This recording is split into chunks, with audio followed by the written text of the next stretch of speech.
na huwa hapendi kuregeshwa nyumbani.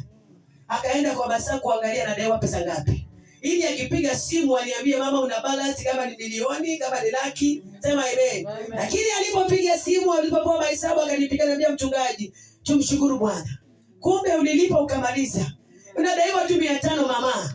Bwana Yesu asifiwe. Haleluya. Nikamwambia namshukuru Bwana kwa sababu yeye pia ameniwezesha. Ndani ya miaka 4 haijawa rahisi. Bwana Yesu asifiwe. Pia katika umbali wapendwa, haijawa rahisi. Huenda pengine tukianza mradi huu haujahusisha. Na kulikuwa na wengine walikuwa wananung'unika. Lakini ilikuwa nataka kumjaribu Mungu. Huyu Mungu ambaye alisema ni wa vyote, tukimtumikia ni wa vyote, tukimwabudu ni wa vyote. Kwani tutaomba kanisa mpaka lini? Tutasaidiwa mpaka lini? Huyo Mungu aliye ni wa msaada ashuke na achukue nafasi yake. Haleluya.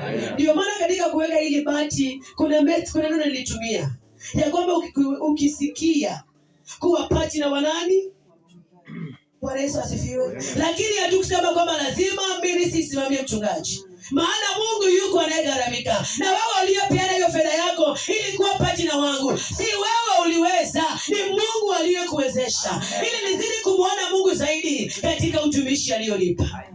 Bwana Yesu asifiwe. Niko namwambia Bwana katika mwaka ombi langu kubwa, nikimwambia Bwana nilienda kama mwanadamu, lakini sasa nipeleke jinsi unavyotaka.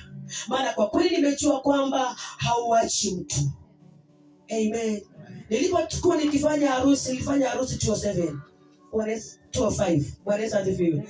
Baba yangu akakataa mahari. Amen. Amen. Maana alikuwa amepata sifa za hiyo boma, halina kitu, ni maskini, ni wengi na ni maskini. Amen. Baba akasema sasa mwanangu utaweza. Kwa hiyo familia huko mbali utaweza, au ambao ni wa maskini, kibote ambao wachia, au wa mwisho.